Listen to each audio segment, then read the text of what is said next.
Hello दोस्तों, आप सभी को बिहारी सर यूट्यूब चैनल में स्वागत है। मैं आप लोगों को महात्मा गांधी के विषय में कुछ बताने जा रहा हूं, जो कि आपके एग्ज़ाम के दृष्टिकोण से बहुत ही महत्वपूर्ण है।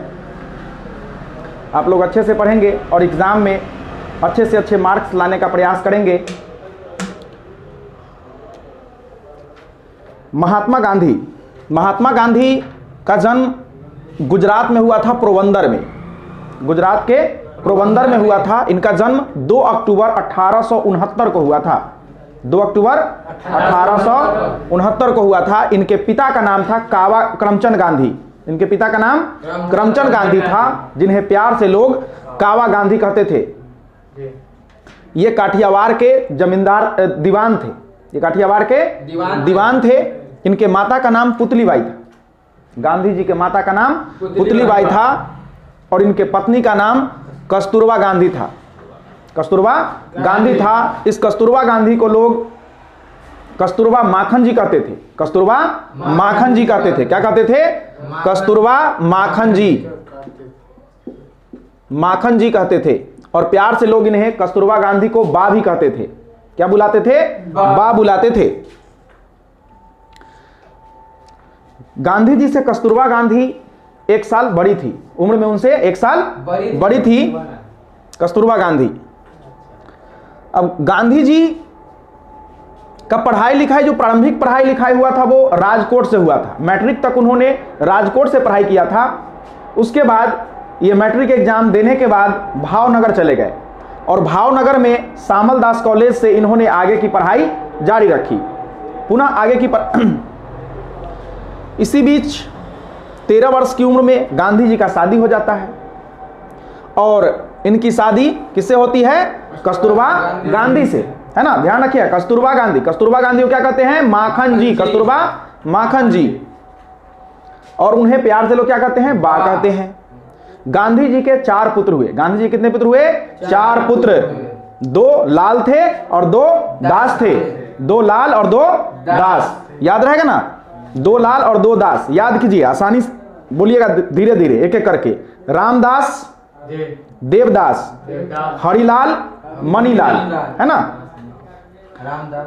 लाल से शुरू करेंगे, ठीक है। हरिलाल, मणिलाल, रामदास, देवदास, ठीक है। तो ये 4 पुत्र हैं। एक बार फिर से बोलिएगा, हरिलाल, मणिलाल, रामदास, देवदास। याद हो गया ना? चलिए आगे बढ़ते हैं।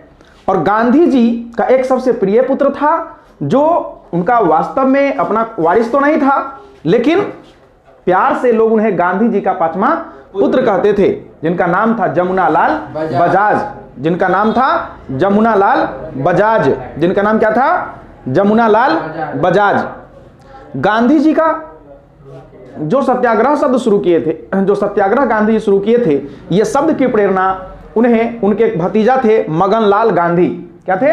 मगनलाल गांधी। उस मगनलाल गांधी ने सदाग्रह शब्द दिया और गांधी जी उसी सदाग्रह शब्द को कन्वर्ट कर दिए सत्याग्रह में। गांधी जी के राजनीतिक गुरु गोपाल कृष्ण गोखले थे। गांधी जी के राजनीतिक गुरु कौन थे? गोपाल कृष्ण गोखले। और एक बात याद रखिए, गोपाल कृष्ण गोखले के भी गुरु थे कौन? एमजी रानाडे। कौन थे? एमजी रानाडे, जिन्हें महाराष्ट्र का सुकरात कहा जाता है। क्या कहा जाता है? महाराष्ट्र का सुकरात कहा जाता है। और गांधी जी जब अपनी पढ़ाई, वकालत की पढ़ाई करने लंदन गए थे और लंदन से जब वो पढ़ाई करके वापस आए तो उन्हें दादा अब्दुल्ला का मुकदमा लड़ने के लिए दक्षिण अफ्रीका जाना पड़ा। कहां जाना पड़ा? दक्षिण अफ्रीका जाना पड़ा। और दक्षिण अफ्रीका में जाकर के उन्होंने टॉल्स्टॉय फॉर्म की स्थापना की। किसकी स्थापना की? टॉल्स्टॉय फॉर्म की स्थापना की। और उन्होंने वहां पे जाकर के रस्किन और टॉल्स्टॉय के पुस्तक का भी अध्ययन किया। पुनः वे दक्षिण अफ्रीका में आंदोलन को सफल बना करके और वे 9 जनवरी 1915 को भारत वापस आ गए। और इसीलिए 9 जनवरी को हम लोग प्रवासी भारतीय दिवस के रूप में मनाते हैं। किसके रूप में मनाते हैं? प्रवासी भारतीय दिवस के रूप में मनाते हैं। और जब गांधी जी 9 जनवरी 1915 को आए, उसके बाद ये भारत में आकर के साबरमती में अपने आश्रम की स्थापना करते हैं, जिसको साबरमती आश्रम के नाम से जाना जाता है। ऐसा लोगों का कहना है कि एक समय वो ददीची मुनि का आश्रम था। वहां पे। उसके बाद गांधी जी आते हैं और चंपारण सत्याग्रह करते हैं। 1918 में अहमदाबाद मिल मजदूर हड़ताल होता है। 1918 में खेरा सत्याग्रह करते हैं। फिर 1919 में रॉलेट एक्ट का उन्होंने विरोध किया। पुनः 1920 में असहयोग आंदोलन प्रारंभ किया, खिलाफत आंदोलन में भाग लिया और उन्होंने भारत की आज़ादी दिलाने में बहुत महत्वपूर्ण भूमिका अदा की। तो आज इस वीडियो में हम इतना ही बात करेंगे। इसका अगला भाग अगला वीडियो में आएगा। तब तक आप लोग इस चैनल को लाइक और सब्सक्राइब करें और अगले वीडियो का इंतजार करें। Thank you.